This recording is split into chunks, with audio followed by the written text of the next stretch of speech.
I'm going to get some hate for this one. Hello, this is the myth of the Mac and the musician.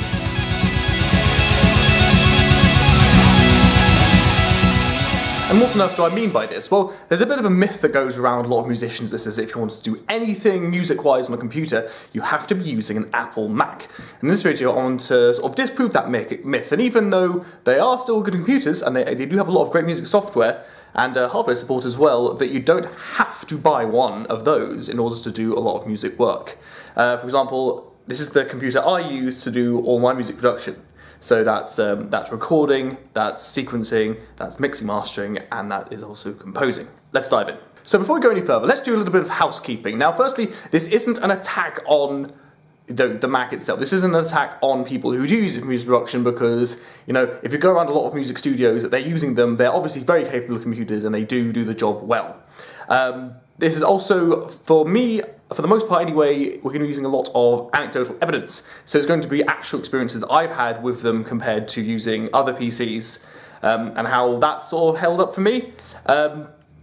And that's actually led to the reason why I personally don't use Macs for my own music production. And just to get any of the fanboy arguments out of the way, let's just get the two big ones that are going to come at me after this out of the way first. Firstly, it's, oh, you can't afford a Mac. Yes, I can. And secondly, oh, you just don't know how to use Macs. I've been using Apple Macs for about 10 to 11 years now. And 9 of those have been specifically, well, whenever I've been using one, it's almost always to do with music production. So I'm very accustomed to using them and very accustomed to using them in a music environment. So let's start off with why they're so popular in the professional music space to begin with.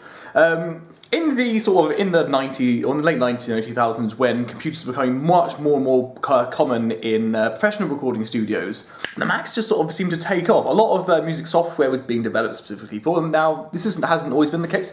There's been a lot of other computers that have had software developed specifically for them, but certain things, certain programs, you know, stuff like Pro Tools, I know around that time, they were aiming much more at Mac than they were at anything else. So with Pro Tools being the professional standard as it is now, that sort of pushed everything forward. Because if you don't have, there's a big thing in music where some people say that, you know, if you don't have Pro Tools, then your project isn't truly portable, because so many studios are running Pro Tools to begin with that if you can't just move that project along to the next studio because they're not running Pro Tools, then some people tend not to like those studios. Other people use different software. Obviously, there's loads of things out there. Pro Tools isn't always necessarily the best anyway, but sometimes what is the best software doesn't always win the top of the pile, or even the best hardware. So it was able to go to the top of the pile for the certain software that's being developed for it. But at the same time, if anyone's ever used a sort of a Windows computer around the late 90s, early 2000s, you remember them being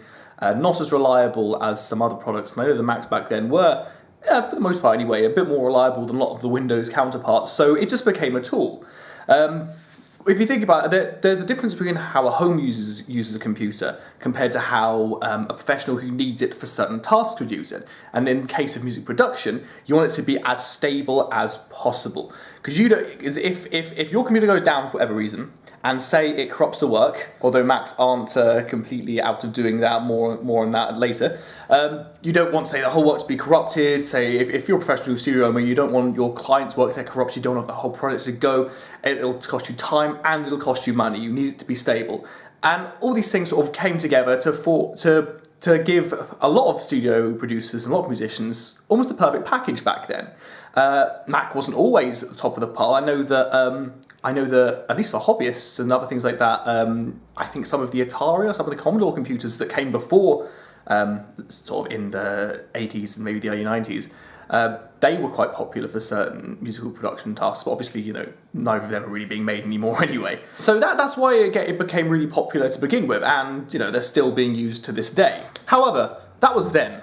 And this is now, and things are a little bit different at this point. Windows computers eventually ended up catching up to that, and really almost all of the software that you have on a Mac for music production is now on Windows.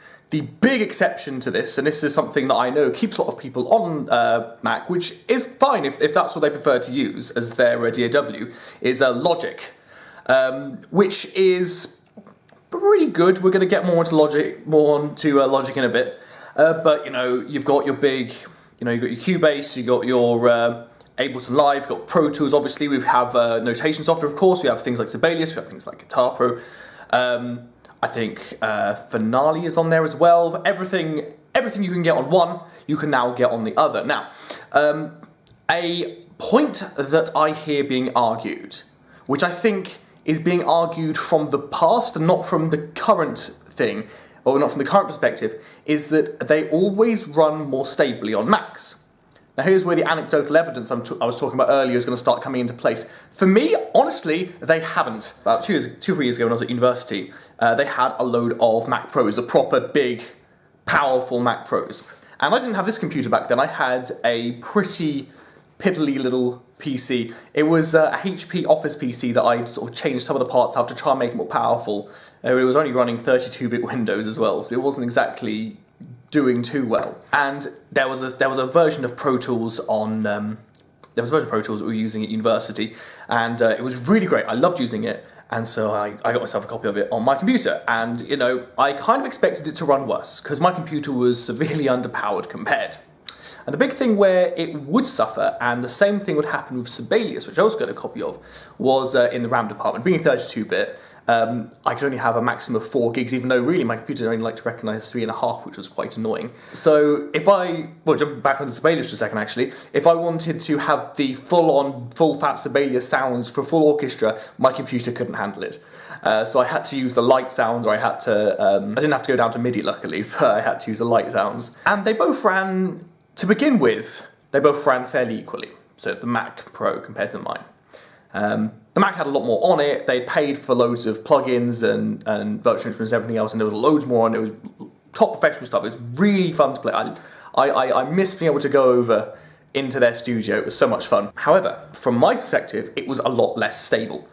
And that was a big problem because it got to a point where I learned to rely on sort of the built-in plugins, sort of foregoing the good ones, just so I could have portability, and doing a lot of the stuff at home on my own computer, because even, this isn't even just a case of me using the sort of the other professional fancy plugins, even with the normal ones, sometimes it couldn't handle it and you would get a crash. If we were lucky, it was just Pro Tools that crashed. A lot of the time it was the computer that just was chugging out, and it was crazy because the computer had better specs than mine. It shouldn't be failing. And there wasn't just one Mac there, by the way. The others did it as well, did the exact same thing. And that led me to think, well, bloody hell, like what? If this computer can't handle it, how is mine supposed to handle it? But it did. It stayed more stable. Were there crashes occasionally? Yes, there were. I'm not going to lie, there were. What was more crashy, actually, if we jump now back to Sibelius, Sibelius crashed on my personal computer a fair bit. The computer couldn't handle it, really. Or not other fools, but I'm one of these people that, if we go off music production for a second into gaming, well, even if my computer can't handle it, I'll try and push the graphics as far as they can go. I was trying to do the same here with the audio, and I eventually sort of learned my lesson and put it down a bit, but occasionally it would just freeze, it would stutter. I occasionally got the same with Guitar Pro as well, although I don't have a bass line to match that with because our university didn't have Guitar Pro on the Macs, and there'd be problems with it. But just the amount of times the Mac version would just fail on me more. And now we're moving away from just the Mac Pros. There were lots of other iMacs, there were really, really brand new ones, a couple of like older ones in there that would do the same thing. And it completely threw out the whole thing where people say that, the software is built to be on macOS. It's the professional one. It's one using studios, so it's going to be more trustworthy. And we do know that to some extent back in the day that was more true, but now it feels like it's not so true anymore. And so with all this professional grade music software sort of working on Windows, and to my own experience, almost better than it did on Mac, that's what led me to eventually got the money together and built myself this computer. It's a couple of years old now. I built it in late 2015, but it's pretty powerful for what I do. It gives me exactly what I want, and like I said, all the software will work for me, and in my experience, feels more stable. But it's not all about stability as well. No. There's the financial implication involved as well. Now, Macintosh computers are very expensive, and we all know this. And built well, to an extent. Anyone who's seen Lewis Rossman's channel, where he has to fix them, that not all of them are designed particularly brilliantly. But you know, a lot of the pros and stuff are built to a pretty strong spec. They're pretty powerful, and to be honest, the casing on them is quite strong, and that's why I've neglected yet to mention live musicians who use their computer live. Because to be honest, as long as the software is going to stay stable, because Apple software isn't always as stable as it could be. Get on to logic in a second. The computers are built in a nice hard metal chassis, and you can take them about and chuck them about a bit, and they're going to be okay. So I completely understand why people then use them when they tour with one, and that makes complete sense to me. So, but once again, what I'm about to get on to in a second is there are PCs out there that are built with quite a similar spec, but well, it'll be similar specs or the same specs. Same basic design of the chassis, which is more what I was talking about, is similar then, but it'll normally be a fraction of the price. And you'll get pretty much the same, if not in occasions, slightly better performance from them. And you've paid less money. So as I was saying about the financial side, macintosh computers are very, very expensive. And there are some of the sort of the cheaper ones. I know there's the Mac Mini, for example. But really, when you're looking at them in the reasonable price range, even though one could argue that they're not great value for money, they're normally not really powerful enough for at least recording, at least a good solid recording, especially if you're going to use a lot of virtual instruments and other things like and plugins and things like that. So you do have to pump in a lot of money. And this can go for electric musicians, this can go for acoustic musicians, this can go for anyone. Think about how much money you have to spend as a musician. Just our instruments alone. You know, I mean, you could say that for like, you know, someone if they play saxophone, just the instrument alone. You get into guitar like me, and you've got your guitar, you've got your cables, you've got your amp, you've got so much of everything else you've got to have. Plus, if you want to be recording, you've got to buy good microphones, you've got to buy a good audio interface. And then to have to spend a huge amount on the computer when there are options that are just as powerful, if not slightly more powerful, that cost less out there. It just doesn't make sense to me why you would intentionally pay more for a product that does exactly the same thing, in my experience anyway, slightly more stably half the time. Yeah, and you just get the exact same thing basically. I don't understand. I simply don't understand why you wouldn't. Now, we've spoken a bit about, you know, the software you can get on the other side. Let's talk about software you can only get on the Macintosh. Now, I'm going to talk about two pieces in particular here. Firstly, keeping the finances part in our minds, GarageBand. I've heard a lot of people argue that GarageBand is a great reason why you should get into Macs, because it's free, which true it is, but it's not the most powerful DAW out there. In fact, you know, you could use, I'm going to mention these in a second, but you could use products that are sort of free-ish, I'm going to say. You know, they don't cost money initially, but in the case of one of them, if you want to use it professionally, you need to pay, or if you want to use the other one, if you want to be able to record over a certain amount of time, you have to pay. But you know, you could use things like Reaper, you could use things like Ardor on your Windows PC, or I think they work on Linux as well sometimes, and Macintosh, and yeah, that's free. And they're significantly more powerful than GarageBand. But then that's a bit of a sort of a misnomer to say that, because you have to include the price of the computer. And obviously, you know, this isn't a cheap computer. And studios that are using Windows computers are not going to use cheap computers. If you want one that's really powerful for recording, you have to put a bit of money in. But as I've been saying, is you can get a lot more money, you can get a lot more like hardware and value for your money going this way than you can buying an Apple Mac. Even with the cost involved, even if you did buy, you know, not a huge expensive DAW like Pro Tools, but if you went for something like Cubase, or like the two I've said, if you actually want to pay for them, like Reaper or Ardor or anything like that, on Windows PC, you're probably going to have saved more money than you would buying just a really expensive Apple Mac and using GarageBand, or you'll get better performance if you spent exactly the same amount as either one of them, and then, you know, you used a free one on the Windows PC versus GarageBand, because they can simply do more. They're far more powerful, and GarageBand is almost, it's a step up from Audacity, but it's really, if you want to be serious about music production, you want to get something that's going to be a lot more accessible, it's going to be a lot more powerful, there's a lot more in-depth stuff you can go in and do. And if you want to get really deep into the idea of music production and free music production in particular, then there's a couple of operating systems that could work quite nicely for you, including this one. Now, I've spoken a lot about other software, software Apple hasn't made being used in between a Macintosh and a PC. But let's dive into specifically a PC. So, what would you be giving up if you moved over to the PC side for music production, or just bought a PC for it? Now, the big thing, and I've heard a lot of people say this, I mentioned this earlier, that the reason they like it so much is because of Logic. Now, Logic is Apple's proper DAW, unlike GarageBand, which is sort of like GarageBand is essentially like a demo of Logic. It's not got everything in it, although it's got a good chunk of the stuff in it. It's fun to play around with, but GarageBand is somewhat more of a toy. You can do great music with any software. A brilliant musician could do a fantastic album on Audacity if it needed to. There are products that are sort of more tailored towards professional and more tailored towards serious work and have more tools at their disposal, and GarageBand isn't one of those. But Logic is, and I've used Logic a lot, and it's got a lot of it's really good, honestly. Like, it's brilliant to work with. I occasionally miss it slightly, but honestly, a lot of the stuff I do, as someone who mostly just records. Like, I don't do so much sequencing. I don't do so much electronic side of things. Normally, for me, I'm recording actual instruments, or recording amplifiers, microphones, everything like that. So for me, I can do a lot of the stuff I do on Pro Tools or Ardour, which I've been messing around with as well, which is quite fun. So Logic I always felt like it fell behind in that a bit, and that was another one that I did a lot of when I was at university.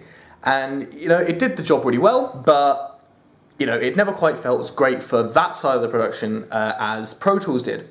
But at the same time, it felt like a buggy mess. Now, there's this big thing about, and this is why I brought up the two arguments people have against me at the beginning. There's this sort of design philosophy Apple seem to have that some people call intuitive. And I've always suggested that you have to be psychic for it to be intuitive. Something I've always said to people, sort of not including the music side of things, is how I don't see how it can be intuitive, is give an old person a Mac, and if they were to I think it is if you double tap the center of I'm talking about a desktop here, double tap the center of the mouse with two fingers, it zooms in. How on earth are they supposed to know that? I've seen so many people who aren't used to them doing stuff like that, and they don't know what they've just done, because in their mind they've just been using a mouse, whereas a normal mouse that has a scroller and two buttons, they can click a button, see what it does, click the next button, see what it does, scroll the wheel, see what it does. And there's a deliberate action to have to do something. Whereas in Macs, it's always a bit awkward. And I find that their software design is very similar. There's a video I've done, it's one of my most popular videos, on things being hidden and changed within iTunes, and the operating system, I find, the desktop environment, is equally as sort of awkward.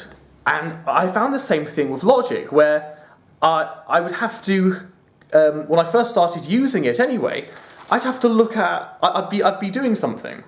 Say I'm using the amp modeling, and I'd click off it, go on something else, and I wouldn't be able to work out how to get back there. And I'd be clicking around, I would desperately try for minutes, and then I'd have to look it up. Whereas on Pro Tools, I might have to look up how to do a function to begin with, but I can get out of it and then find it again easily, because things would change on it. And this is just my own personal taste. This isn't the meat of it. This is just a small bit of complaining on the side. The big thing with Logic is that it's not trustworthy. I don't trust it with my projects. The amount of times it has corrupted on me and screwed up projects I'm working on, I just don't see it trustworthy. I will happily use, a Mac with Pro Tools, I happily use a Mac with another piece. Cubase has been iffy to me before, but I think that's gotten better. Reaper, whatever. I'm more happy to use that than I would be to use Logic. I've had it where, outside of uni, inside of uni, I've had projects that have just blown up, just done. I've had other ones where they've corrupted, and luckily I've been able to save all the audio tracks, but I start the program back up again, and they've all been shifted to the start. So they're all out of sync. And it's not only me that's had this happen to I know loads of other people that have had this happen to them. The software being corrupted that happens with that program, just know it's lost my trust forever. And if you love using it, then great. I have some suggestions near the end of this video of what I think you can do. Using it still. But really, if you're going to be using the software that's only on there, I personally don't see that. I feel like if you've never used one before, even though the price is pretty decent for what it is, even then I'd go for something, you can get something cheaper. If you're just getting into it, I wouldn't use Logic, honestly. If you can afford to do so, Pro Tools is great. If you can't afford to do so, Reaper, Ardor, like I keep saying, there's a couple of other ones out there that I think are sort of reasonably priced or free even. They're much more worth your time than using Logic. Now, so far, I've mostly talked from my own personal perspective, but I've also talked a lot from the perspective of music producers, people who are actually creating and recording music on these computers, rather than people using it for other reasons such as composition, as in notation, things like that. And that brings me on to another part: is that it's not just the recording artist and the electronic and electric, as in electric guitar, electric bass, stuff like that, keyboard, musicians that are being sort of shown this idea of, you've got to have it. I've seen it from a lot of other sides of music, including classical. A lot of people I know who do just classical, who have no real interest, I'm not saying that all do, but in my experience, a lot of them didn't have so much of an interest in recording themselves. The only thing they really used much was Sibelius. Yeah, and then they were still using Macs, thinking like, it's what I need to use. No! One of the main software that is on there that isn't available for everything else, like I said, really is Logic. You can get Sibelius on Windows PCs, you can use, I think there's Finale, there's Musical, which is pretty good as well. Which is definitely usable. All these things are there to be used, and if you're not going to do recording as well, that's sort of the main reason why there is this mythos of the Mac and the musician. It comes from the recording studio side of things. So I see this myth being perpetrated and sort of sent to people that it's almost irrelevant to. That they are a musician, but they aren't the musician that the Mac is necessarily even aimed at, but they still feel like they have to go out and spend, thousands on one of them, rather than, getting, and I'm not saying that people should go out and buy the cheapest of rubbish they can, but, a decently powerful computer, or a good computer that's going to do exactly what you need it to, but not sort of blowing away your money. Especially when we consider the fact that, I brought this up earlier when we were talking about buying instruments, but I almost feel like, from myself as an electric guitar player mostly, we have a pretty decent time, money-wise. Nowadays, you can get a cheaper guitar that's going to sound pretty great, and it's going to feel fantastic. And even if it doesn't sound pretty great, the price to change the electronics isn't too bad at all. When you think about a lot of amp modelling, or even sort of the trend towards smaller, valve amps, the prices for everything seems to be coming down on that side of things. Whereas if you go over to like acoustic instruments, talking drums, we're talking woodwind, we're talking brass, we're talking the stringed instruments, we're talking anything else like that, they're really expensive. They are so expensive. And a lot of the cheap stuff doesn't sound good, or doesn't play well, or sort of won't last very long either.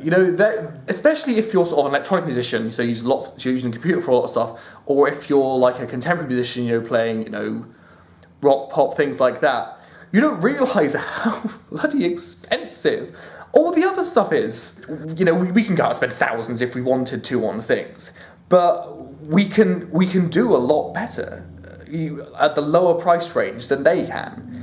And the fact that they're going out and buying obviously these fantastic instruments, but then being convinced they have to go out and spend even more of their money on a computer that they're not sort of using, I'd say, to its proper potential, for software that will run on a computer that'll have the same specs but sort of much less of the price, it's just baffling. That's part of the reason why I wanted to make this video in the first place, is because I feel like I'm just seeing people sort of chuck their money away when they don't need to. They really don't need to. Not for that case anyway, not for a lot of other use cases as well. And then we have the company behind the Macintosh, Apple. And, about 19 years ago, Apple had a pretty good track record for musicians. They brought out the iPods, they had iTunes, and, back then they were still sort of, they were sort of the one to go for if you wanted to do music production. Everything was sort of looking good. But in recent times, they've not seemed to be so friendly to the musician. Firstly, in that other video I had, it seems like, at least in my case, once again, anecdotal evidence, that the iTunes software is making it so that they're not going to be so nice to iPods by having the tick box for actually importing music itself onto your iPod as being unticked. They don't seem to have a very good record, at least for Apple Music, for example, when it comes to how they and how much they choose to pay musicians that are shown on it. But then streaming is a sort of general problem as well as that. But then also you have things like pushing the idea of Bluetooth headsets by, with the iPhone 7, iPhone 8 onwards, one of those two. They're removing the headphone jack and having you have to have Bluetooth headphones. Now, any musician knows that Bluetooth compresses the sound, which means that, that lovely, brilliant sounding music you've created on your really expensive Macintosh is now going to be compressed when someone actually listens to it. It's almost a bit of an insult to the music itself in that case, because at least with a decent pair of headphones, I know that, it's been compressed somewhat in the format it'll be put into, but, the compression will at least end there, and a good set of headphones will sound better, whereas Bluetooth, even a good pair, is going to be some audio compression there somewhere. It's a bit of an insult to the music. And then they have another bit of a dangerous track record that's going more into just tech, and this is now more into their computer side of things.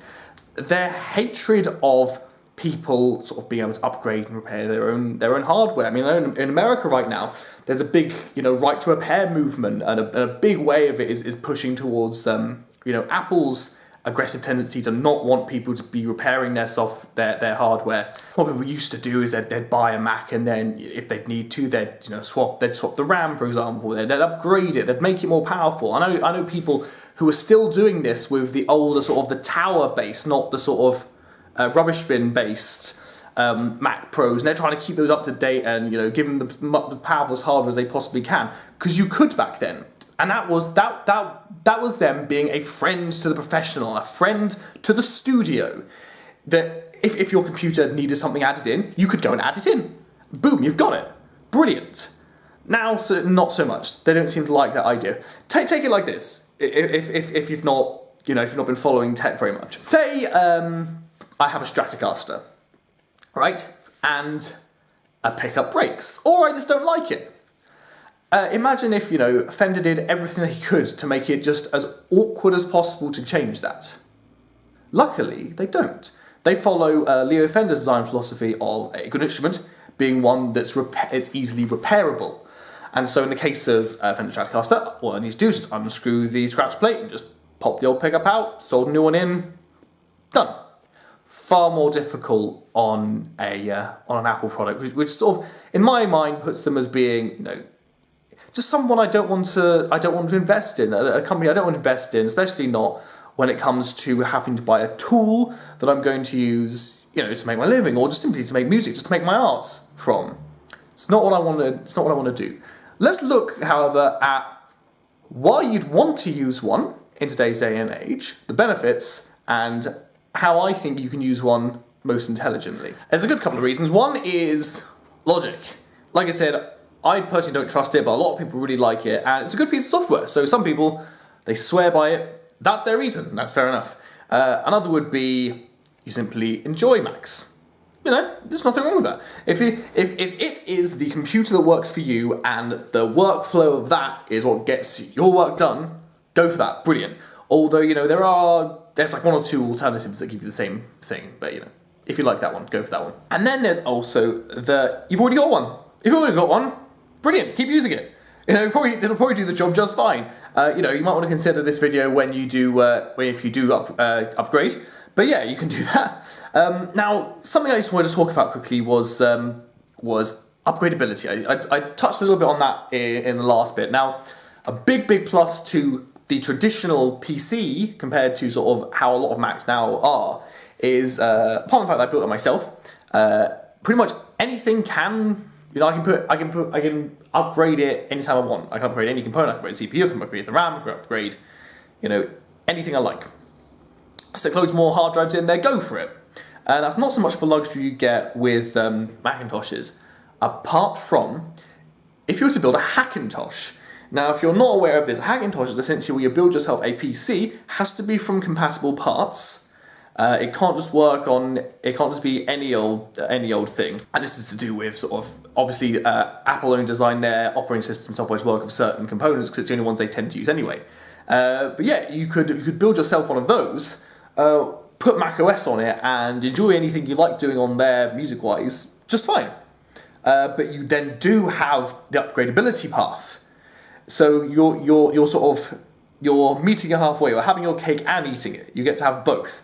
I think that's a brilliant option for anyone who does really want to use macOS and Mac software for their music production. Now, I've been sort of down on them for a bit. There are a couple of really good things they've done. So apart from creating their own DAW, as well as their own sort of subsidiary to that being GarageBand, they've been forerunners for things like Firewire, for things like Thunderbolt. So a lot of audio interfaces will use those. Whereas, for example, this computer, this Windows PC, doesn't have either of those, so I'd have to use a card if I wanted to do that. So the audio interface I'm using, which is a M-Audio M-Track Plus, is going for the USB. Some people just don't like that. They swear more by using something like Thunderbolt, which I completely understand because the bandwidth on Thunderbolt is brilliant. Now, another reason probably why Mac stayed so dominant between sort of the early 2000s up to now is because they only release a couple of models. It's not like releasing a piece of software with Windows. We have to make it work with that. You have to make it work with Windows, and then you have to go get drivers for everything, make everything work that way. With Macintoshes, it's a select few couple of models. You make it for that, and then you make it for the next one, then make it for the next lot. There's a far less of a sort of a scope you have to think about. And that's probably why the stability, at least for software like Pro Tools, sort of stayed on Mac's side for so long. It has slipped in recent years. Like I said, I find it more stable on a Windows PC personally. That's why I use it. But for a long time, that was there, and there was a good reason to stick with it. Other than that, like I said, there's things like playing live. If you like to use laptops when you're actually playing live, because of the shell and the casing they use and everything, they're quite tough. They should be able to handle a lot of things stuck at them. Although there are other computers, there's like the ThinkPads that are known for being really tough. That's another key point to go for. I would generally say you should have a go at both. That leads us into our conclusion. You see, my conclusion here was not to convince someone not to use a Mac. The title of this video isn't "You shouldn't use Macs for music." The title is "The Myth of the Mac and the Musician." We're simply looking at the idea that you can only do music production or just music in general well on a Macintosh, which I have proven is simply untrue. Now, there are pros and cons for either side. So, the Mac pros are the, I guess you get a good support if you pay for the support packages. A lot of places use it, so that, if you've got a mate that also does a lot of music productions, especially if he does it on Mac, you can sort of troubleshoot problems to and fro with them. Logic is a big thing that keeps people going, simply because you like it. And then there's also that other bit of Hackintoshes. That's where I'd personally recommend you go if you want to get yourself set up with a nice studio rig, simply because you have control over the components. And if you're not happy to do that, then you say you've never built a computer before, you can probably get your mate to do it if you have someone who's good at it. And on the Windows side, we have almost all the same software, bar Logic, but really, in my experience, and evidence once again, it's been working. They work better. It's cheaper for the same hardware, and there's more upgradability. And I feel like it suits the ethos of the musician more. I'm going much more from a sort of guitarist point of view once again, where I have my guitar, I have my amp, and I have all my pedals. I can rearrange my pedals as I like. I can add new ones. I can change it. I can do this and that and that and that. Whereas a Mac could be seen more as a multi-effects unit. You get what's there. You don't really get anything else. It's different strokes, different folks, whatever works for you. My point is, like I said, that you don't have to use a Mac to do music, and definitely not to do it well. There's also, of course, the Linux side, but that's a video for another day, I think. So, what do you think? Am I talking out my arse, or am I making sense here? Let me know what you use in the comment section below, whether you use a PC or whether you use a Macintosh. Tell me what you think. I hope some of you out there found this useful. And yeah, if you enjoyed, please like and subscribe. Goodbye.